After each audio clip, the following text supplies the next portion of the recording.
ஓம் நமோ நாராயணாய. ஸ்ரீமன் நாராயணியம் தசகம் 16 பாடல் 9. தக்ஷஸ்து தாதுரதிலாலனயா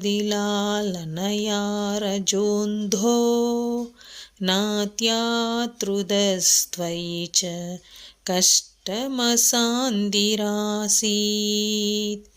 ஏனௌ வியருந்தஸ பவத்தனுமேவ சர்வம் யஜ்ஞே ச வைரபிஷுனேஸ் வசுதாம் வியமானீத். பொருள்: பிரம்மதேவன் தக்ஷனை பெரிதும் கொண்டாடினான். அதனால் உண்டான ராட்சச குணத்தால் தக்ஷன் அறிவை இழந்து உன்னுடைய வேறு ஒரு உருவமான சிவபெருமானிடம் பகைமை கொண்டான். அப்பகைமையை புலப்படுத்த தான் செய்த வேள்வியில் தன் மகளும் பரமேஸ்வர பத்தினியுமான சதி தேவியை அவமானப்படுத்தினான்.